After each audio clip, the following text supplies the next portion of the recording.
warahmatullahi wabarakatuh. Perkenalkan, nama saya Yulia Windy Tanjung, SPMSI. Saya merupakan dosen program studi agribisnis Fakultas Pertanian Universitas Teguh Umar. Saya sudah menjadi dosen tetap selama 3 tahun sejak tahun 2002 sampai sekarang. Bidang ilmu yang saya miliki yaitu ilmu ekonomi pertanian. Saya akan menjelaskan mata kuliah yang saya ampu pada semester ini, yaitu mata kuliah kelayakan bisnis. Deskripsi mata kuliah kelayakan bisnis yaitu mata kuliah ini membahas mengenai usaha agribisnis serta analisis terhadap rencana bisnis atau usaha. Untuk menganalisis kelayakan atau ketidaklayakan usaha sebelum usaha dilakukan maupun dioperasionalkan secara rutin dalam rangka pencapaian keuntungan maksimal dalam waktu tertentu. Mata kuliah ini merupakan mata kuliah wajib yang diampu pada semester 4. Bobot mata kuliah ini yaitu 3 SKS, di mana 2 SKS kuliah dan 1 SKS merupakan praktikum. Dalam satu mata kuliah terdiri dari 16 pertemuan, di mana 14 pertemuan merupakan perkuliahan, 1 pertemuan ujian tengah semester, dan 1 pertemuan adalah ujian akhir semester. Perkuliahan dilakukan dengan membentuk tim teaching yang terdiri atas 2 orang dosen. Adapun CPMK atau capaian pembelajaran mata kuliah ini yaitu yang pertama, mampu mengimplementasikan dan mengembangkan bisnis pertanian berbasis iptek yang dilandasi etika bisnis mulai dari perencanaan, pelaksanaan, dan evaluasi dalam penyelesaian masalah agribisnis secara berkelanjutan serta kemampuan mengembangkan kapasitas masyarakat dalam sistem sosial, ekonomi, dan nilai-nilai budaya lokal. Mahasiswa diharapkan dapat mengidentifikasi parameter yang diperlukan untuk berbagai penerapan. Yang kedua, mahasiswa mampu mengambil keputusan berdasarkan data dan etika keilmuan dalam mengelola modal bisnis pertanian yang produktif dan efisien. Membangun kesadaran kritis dan daya organisir masyarakat secara partisipatoris. Mengkomunikasikan hasil penelitian akademik dan informasi teknologi pada pemangku kepentingan. Mahasiswa dapat menyusun dan memahami strategi yang diterapkan dalam suatu perusahaan atau bisnis. Adapun referensi yang saya gunakan yaitu buku Studi Kelayakan Bisnis karangan Imade Adiana tahun 2020, Kris Primandoyo Iskandar dan kawan-kawan tahun 2023, Sugianto dan kawan-kawan tahun 2020, Nanik Ermawati dan kawan-kawan tahun 2022, serta jurnal maupun skripsi dan penelitian 10 tahun terakhir. Media pembelajaran yang digunakan terdiri dari 2 yaitu perangkat lunak dan perangkat keras. Adapun perangkat lunak yang digunakan adalah software Ezmira, Microsoft Excel, Microsoft Word, Microsoft PowerPoint, dan Edlink dari e-learning Pinto. Perangkat keras yang digunakan yaitu LCD proyektor dan laptop. Adapun pendekatan pembelajaran yang saya gunakan di dalam mata kuliah ini yaitu DII atau Delivery, Interaction, dan Assessment. Pada pendekatan delivery, yang pertama dosen menyampaikan materi perkuliahan menggunakan materi dan sumber pustaka terkini dan relevan dengan mata kuliah. Yang kedua, biasanya menampilkan gambar-gambar, video, dan kasus bisnis terkini yang berhubungan dengan materi kuliah. Model pembelajaran yang digunakan dalam pembelajaran mata kuliah yaitu Project Based Learning atau PJBL, di mana pembelajaran berbasis proyek. Pendekatan pembelajaran yang memberikan kebebasan kepada para mahasiswa untuk merencanakan aktivitas belajar, melaksanakan proyek secara kolaboratif, dan pada akhirnya menghasilkan produk kerja yang dapat dipresentasikan kepada orang lain. Adapun proyek yang diberikan, yaitu masing-masing mahasiswa membuat studi kelayakan bisnis, baik bisnis yang sudah berjalan maupun bisnis yang akan dilakukan. Metode pembelajaran yang digunakan yaitu metode pembelajaran diskusi dan case study. Yang pertama, mahasiswa dibagi kelompok-kelompok kecil dan masing-masing kelompok melaksanakan proyek nyata. Yang kedua, masing-masing kelompok diberikan penjelasan tentang tugas dan tanggung jawab. Yang ketiga, mahasiswa mengidentifikasi masalah dan menemukan inti problem yang dihadapi. Yang keempat, mahasiswa masing-masing kelompok mencari informasi dari berbagai sumber.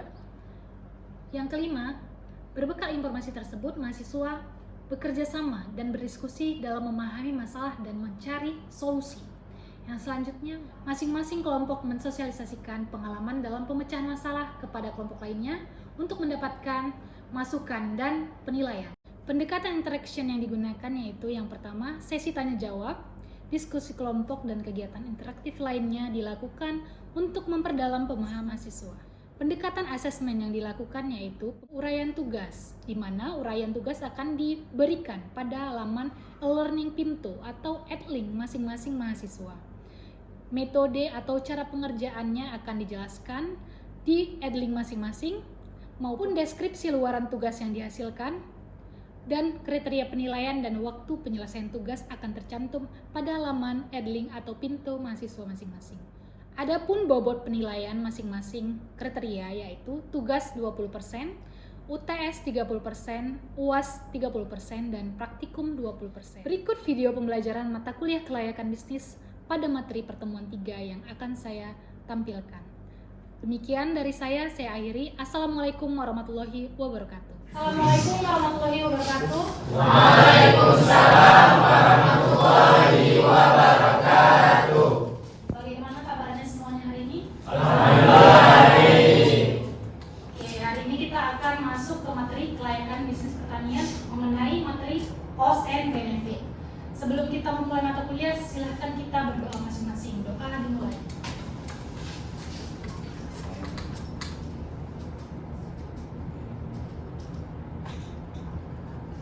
Baik, doa selesai. Semuanya di sini, sebelum kita mulai, silakan isi dulu presensi kehadirannya. Silakan di-scan, dibuka aplikasi @linknya masing-masing. Sebelum kita masuk ke pertemuan cost and benefit, kita akan mengulas kembali mata kuliah pertemuan sebelumnya. Oke, siapa di sini yang bisa menyampaikan apa materi sebelumnya? Oke, silakan. Materi sebelumnya itu tentang kelayakan bisnis. Jadi kelayakan bisnis atau studi kelayakan bisnis merupakan proses analisis yang bertujuan untuk mengevaluasi apakah suatu ide bisnis atau rencana bisnis itu layak untuk dijalankan. Oke, benar sekali. Silakan apresiasi untuk Anda.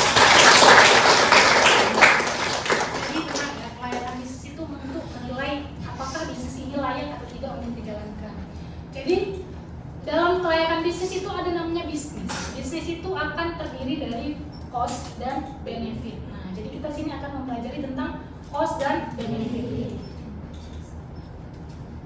Jadi sebelum kita masuk ke inti materi, di sini saya akan menyampaikan pokok bahasan dan tujuan pembelajaran. Jadi di sini mahasiswa mampu menjelaskan dan mengidentifikasikan cost dan benefit. Yang pertama, harus tahu definisi cost dan benefit itu apa. Jenis-jenis cost dan jenis-jenis benefit. Sebelum kita mengetahui ini, nanti Ibu jelaskan dulu apa arti cost dan benefit. Oke. Ada yang tahu cost itu apa? Yang sering didengar? Coba, ada yang tahu? Cost itu adalah seluruh biaya yang dibutuhkan untuk pelaksanaan program. Ya, jadi cost sama dengan biaya. Oke. Di sini kita bisa baca ya, cost itu adalah seluruh biaya total dalam jangka panjang. Berarti dalam bisnis itu kan biasanya jangka panjang, ada 1 sampai 5 tahun, ada 1 sampai 10 tahun, ada sampai 20 tahun. Jadi semua biayanya itu dikategorikan ke cost. Lanjut kita ke benefit. Benefit itu artinya apa? Nah, manfaat itu bisa berupa apa? Bisa berupa uang, bisa berupa barang, bisa berupa jasa juga, bisa juga berupa apa? Lingkungan yang bersih, udara yang sejuk, itu benefit. Atau pembangunan jalan, itu benefit. Jadi benefit di dalam bisnis ini sama dengan penerimaan. Jadi benefit bisa tangible dan intangible. Apa itu tangible? Bisa berbentuk dia. Kalau intangible? Oke. Lanjut. Nah, di sini jenis-jenis cost. Yang pertama ada investment cost. Apa investment cost? Biaya investasi. Ada operation and maintenance cost. Operation artinya operasional atau operasi. Maintenance perbaikan. Jadi ada operasional dan perbaikan. Nanti Ibu runutkan lagi materinya apa aja bagian-bagian darinya. Lanjut, replacement cost. Replace berarti penggantian alat, nah, gitu ya. Dan intangible cost yang gue bilang tadi, sama kayak intangible benefit, di cost juga ada intangible atau biaya yang tidak berbentuk. Ada sunk cost. Sunk cost itu adalah biaya hilang. Oke, kita bahas satu persatu ya. Di sini ada investment cost. Bagian-bagian investment cost itu apa aja? Yang pertama ada yang namanya engineering and feasibility study. Engineering berarti apa? Mesin dan peralatan. Jadi investasi itu bisa berupa mesin dan peralatan. Ada bagiannya yaitu preliminary design, berarti desain sebelum proyek itu dibentuk, atau rencana desain seperti apa. Ada final design. Final berarti apa? Desain akhir dari proyek tersebut. Itu sama dengan masuk ke biaya apa? Investment cost. Kenapa itu termasuk di investment cost? Karena itu semua mengeluarkan uang dan belum mendapat benefit. Jadi uang itu akan dijadikan investasi awal. Oke, bisa kita lihat di sini ya, ada proposal bisnis, ada biaya peralatan atau preliminary desainnya di atas ya. Lanjut ada land. Land itu artinya tanah atau lahan. Jadi lahan itu digunakan sebagai investasi untuk bisa membangun gedung, bisa membangun pabrik, bisa membuat, misalnya kalau kita bisnis pertanian bisa untuk lahan pertanian gitu ya. Jadi untuk lahan ini apa aja yang kita keluarkan biayanya? Yang pertama ada biaya pembukaan lahan, harga beli lahan, itu kan lahannya pasti kita beli kan, nggak mungkin kita tiba-tiba numpang, atau kalau nggak beli kita sewa. Lalu ada opportunity cost. Apa kemarin opportunity cost? Biaya peluang, artinya kalau kita memakai biaya itu, maka peluang lainnya akan hilang. Contohnya apa? Jadi kalau kalian punya uang, uangnya kalian depositokan atau uangnya kalian tabung, atau kalian buat bisnis, yang mana kalian pilih? Kalau kalian tabung, berarti uang kalian tetap. Kalau berbisnis bisa jadi uangnya nambah, atau bisa jadi uangnya kurang. Jadi ada salah satu kesempatan yang hilang. Oke, paham? Lanjut construction work. Berarti itu udah kita beli tanahnya. Selanjutnya kita bangun lagi bangunannya apa yang mau kita buat. Jadi biaya pembangunan itu juga biaya investasi. Ada juga biaya percobaan produksi. Jadi sebelum kita membuat bisnis kan kita namanya uji coba dulu. Atau sebelum menjual produk kan uji coba. Jadi itu masuk ke biaya investasi. Lanjut ada teknologi. Teknologi berarti apa? Misalnya kalau pembuatan pembangunan lahan kelapa sawit, teknologi yang digunakan apa aja? Teknologi beratnya.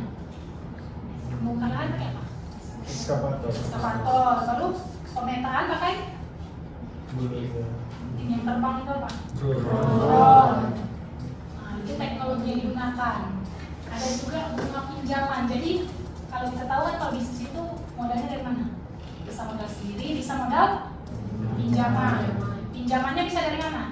Dari bank, bisa dari orang lain, ya. Itu masuk ke biaya investasi karena kita bayar bunganya. Ada contingencies. Apa contingencies? Biaya tak terduga. Jadi kita harus menyisihkan berapa persen dari biaya semuanya untuk biaya tak terduga. Nah, masuk ke operation and maintenance cost. Berarti operasi bangunannya sudah jadi, pabriknya sudah jadi. Kita butuh membuat produksi barang. Saat memproduksi kita butuh apa? Tenaga kerja. Tenaga kerja itu dibayar pakai apa? Gaji atau upah. Jadi itu termasuk biaya tenaga kerja. Ada juga biaya bahan bakar. Mesinnya pakai apa? Pakai minyak gitu ya, atau pakai bensin, pakai oli gitu. Jadi dia butuh biaya bahan bakar. Ada tagihan listrik, ada tagihan air. Lanjut ada pemeliharaan. Mesinnya kan butuh dipelihara. Maksudnya dipelihara seperti apa? Pengecekan berkala gitu ya, pembersihan mesin. Nah itu namanya pemeliharaan. Ada juga biaya perjalanan. Misalnya kalau biaya perjalanan dinas. Nah yang terakhir ATK, alat tulis kantor. Jadi kalau misalnya kita mau operasional kan harus ada. Misalnya kalau bisnis fotokopi, ya kan butuh alat-alat untuk printer gitu kan, kertas, pulpen. Jadi ATK ini sangat perlu mau bisnis apapun dia pasti dia butuh KPK. Replacement apa tadi? Pergantian replace berarti mengganti. Jadi bisa kita beli mesin baru atau mesin bekas, yang penting kita ganti lah alatnya. Selanjutnya kalau bangunannya udah bolong, catnya kurang bersih, bisa digunakan biaya replacement cost untuk mengecat ulang atau memperbaiki sengnya atau bangunan. Kita masuk intangible, tadi kan tidak berwujud. Jadi apa intangible cost yang tidak berwujud? Kita contohkan di sini misalnya ada PT Niva. Niva itu kan dia batu bara. Batu bara itu banyak residu gas ke udaranya itu yang membuat kita apa? Yang pertama bisa mempengaruhi udara, jadi udara nggak bersih, bisa pengaruh paru. Baru limbahnya ke laut bisa ngapain? Bisa menghancurkan ekosistem laut. Jadi nelayan yang menangkapkan juga berbahaya. Kan ada kandungan-kandungan kimianya yang berbahaya untuk ikan ya. Jadi ada namanya CSR. Kemarin udah belajar kita ya. Apa CSR? Nah, berarti ada tanggung jawab sosial dari perusahaan untuk membayarkan ganti rugi meskipun itu tidak berwujud. Kan gimana kita mau membayar udara seperti itu? Nah, caranya dengan CSR. Jadi PT Niva memberikan CSR berupa beasiswa, biaya fasilitas kesehatan seperti itu ya. Itu masuk ke biaya juga. Sunk cost tadi bilang apa? Biaya hilang, biaya yang kalau kita keluarkan nggak balik lagi di dalam kita. Contohnya biaya promosi. Kalau kita promosi banyak besar-besaran, misalnya mengendorse artis, apakah mengendorse itu wajib kita dapat orang yang banyak beli sama kita? Kan belum tentu. Jadi biaya endorse-nya tidak mahal, belum tentu produk kita laku. Jadi itu namanya sunk cost. Ada di bidang marketing itu biaya iklan. Ada juga riset. Misalnya kalau kita mau meriset produk, bisa gagal, bisa berhasil. Kalau gagal berarti biayanya tidak kembali. Kalau berhasil, risetnya bisa digunakan tapi biayanya juga tidak kembali. Ada budget penambahan anggaran berakibat penambahan pendapatan. Ada operasional, misalnya perawatan mesin yang seharusnya pergantian mesin tapi nggak digantinya. Akhirnya apa? Mesinnya rusak, nggak bisa dipakai. Uang perawatannya itu nggak berguna untuk perusahaan. Sebelum kita ke cost, ada yang mau ditanyakan? Tentang cost. Nah, silakan. Bu, apakah kalau di usaha kelapa sawit itu dihitung juga cost dan benefitnya? Oke, pertanyaannya bagus ya. Jadi meskipun perusahaan kelapa sawit, perusahaan pendidikan, perusahaan apa lagi? Pertambangan, itu semua akan dihitung costnya. Karena menghitung cost itu akan mempengaruhi dari laba. Semakin banyak cost, maka laba semakin sedikit. Semakin sedikit cost, laba semakin banyak. Konsep efisiensi kalau di agribisnis ya. Nah, setelah itu kita masuk ke benefit. Apa tadi benefit? Manfaat. Di sini manfaat, ada direct benefit, berarti manfaat langsung. Manfaat yang dirasakan oleh perusahaannya itu apa? Manfaat langsungnya kalau kita buat produksinya itu penerimaan laba, itu manfaat langsung untuk kita. Baru manfaat tidak langsungnya multiplier effect. Jadi multiplier effect itu maksudnya apa? Efek berganda, baik untuk masyarakat, pemerintah atau perusahaan. Dengan adanya, misalnya kita contohkan apa lagi perusahaan yang ada di sini? Sukfindo, perusahaan perkebunan. Apa manfaatnya kalau ada Sukfindo bagi masyarakat? Oke, silakan Davi. Apa manfaat tidak langsungnya dengan adanya ada Sukfindo? Jadi para mahasiswa itu bisa apa? Bisa magang di situ, Bu. Untuk masyarakat sekitar? Untuk masyarakat sekitar itu perusahaan itu bisa memberikan peluang pekerjaan, Bu. Mengurangi pengangguran ya. Oke, bagus sekali, tepuk tangan tuh.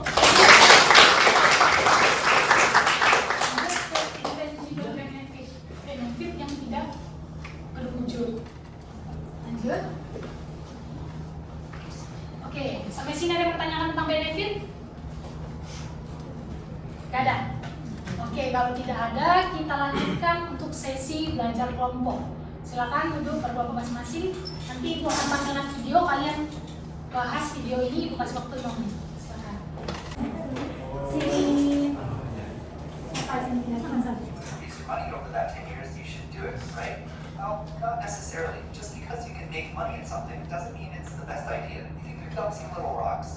Oke,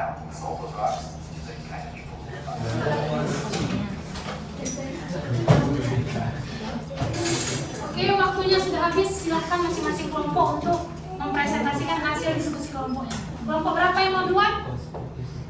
Oh, dari sini aja. Silahkan kelompok 1. Di sini saya akan mempresentasikan kami mengambil judul tentang perusahaan kelapa sawit KTS. Investasi dari PT tersebut yaitu dimulai dengan pembukaan lahan sebesar 2.000 hektar, terus pembangunan pabrik, setelah itu pembuatan studi kelayakan perusahaan, setelah itu membuat riset, studi kelayakan kelapa sawit, setelah itu membeli peralatan seperti beton. Untuk operasionalnya, perusahaan itu membeli bibit kelapa sawit, setelah itu mengadakan bahan bakar dan listrik. Kemudian replacement cost-nya, yaitu biaya penggantinya, perusahaan itu menggantikan mesin yang sudah rusak. Benefit yang dilakukan di perusahaan tersebut yaitu untuk anak mahasiswa bisa magang di sana, dan untuk masyarakat lokal itu bisa membuka lapangan pekerjaan di sana ataupun bekerja di sana sebagai karyawan. Baik, demikian Bu yang dapat saya sampaikan. Assalamualaikum. Silakan kelompok 2 untuk presentasi. Baik, assalamualaikum warahmatullahi wabarakatuh. Waalaikumsalam warahmatullahi wabarakatuh. Baik, saya Prima, perwakilan dari kelompok 2 ingin mempresentasikan tentang usaha Solo Coffee. Yang dimana Solo Coffee ini adalah kedai kopi yang berkonsep premium yang dikembangkan dalam skala besar. Jadi pos di sini yaitu modal awalnya 1 miliar dengan pembelian gedung, lahan dan lain-lain. Selanjutnya ada pembelian alat 300 juta, ada biaya operasional listrik, air dan bahan baku yaitu 180 juta, promosi dan digital marketing yaitu 60 juta, dan selanjutnya ada biaya tak terduga yaitu 184 juta dari 10%. Baik, kesimpulannya itu Solo Coffee memiliki potensi bisnis besar dengan struktur biaya yang terdata dan proyeksi pendapatan tinggi yang dimiliki oleh BPC-nya lebih dari 1, menunjukkan bahwa usaha ini layak dijalankan. Sekian, itu saja. Terima kasih. Oke. Silakan kelompok 3. Assalamualaikum warahmatullahi wabarakatuh. Waalaikumsalam warahmatullahi wabarakatuh. Jadi berdasarkan hasil diskusi kami, di sini saya ingin menjelaskan tentang biaya dari PT Kelapa Sawit, dari pabrik kelapa sawit Selangkah. Jadi biaya pekerjaan sipil dan struktur sebesar 9,35 miliar, pekerjaan mekanik seperti instalasi mesin sebesar 13,55 miliar, kemudian membeli peralatan impor sebesar 12,92 miliar, instalasi listrik 1,5 miliar, perumahan karyawan 7,76 miliar, pengolahan limbah atau IPAL sebesar 1,28 miliar, kemudian biaya overhead dan tambahan biaya tak terduga sekitar 0,9 miliar. Jadi total perkiraan biaya sebesar 47,3 miliar. Jadi mungkin cukup sekian dapat kami sampaikan. Lebih dan kurang saya mohon maaf. Saya kiri. Assalamualaikum warahmatullahi wabarakatuh. Assalamualaikum warahmatullahi wabarakatuh.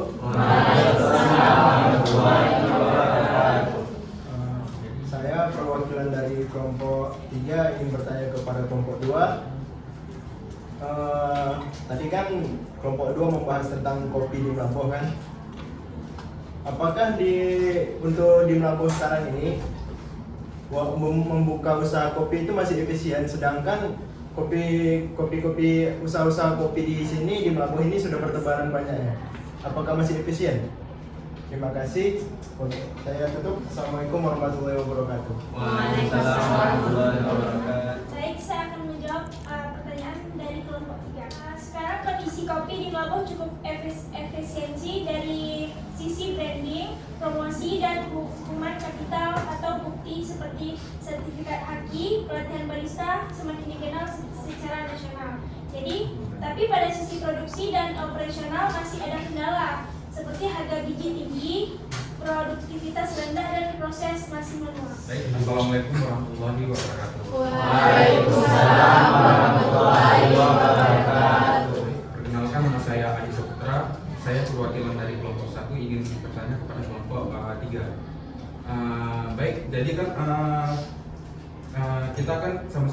tentang PT kelapa sawit. Jadi apa perbedaan cost dan benefit kelapa sawit KTS dengan kelapa sawit Senagan? Baik, kami dari kelompok 3 akan menjawab pertanyaan dari kelompok 1, yaitu perbedaan benefit antara PTS sama PT Senagan. Jadi PT Senagan itu didirikan dengan konsep pabrik ini dengan kapasitas sekitar 3 ton per jam. Jadi biaya investasi awal itu jauh lebih rendah, hanya sekitar 2 hingga 3 miliar. Sedangkan KTS itu biaya investasi awal yang diperlukan itu mencapai kisaran 50 hingga 70 miliar. Oke, semuanya tepuk tangan untuk Kasih. Sebelum kita akhiri perkuliahan, Ibu mau satu orang untuk menyampaikan kesimpulan dari isi materi hari ini. Silakan siapa? Oke, silakan. Baik, di sini kita sudah mengulang tentang kelancaran bisnis yang mempelajari tentang cost dan benefit, investment cost, replacement, dan konsep terkaitnya. Di sini bertujuan untuk memberikan kemampuan analisis yang mendalam dalam menilai apakah suatu proyek atau investasi dapat dijalankan berdasarkan perbandingan biaya dan manfaat. Secara kuantitatif dan kualitatif, hal ini sangat penting untuk mengambil keputusan bisnis yang efektif dan efisien. Sekian, itu saja. Tepuk tangan lagi untuk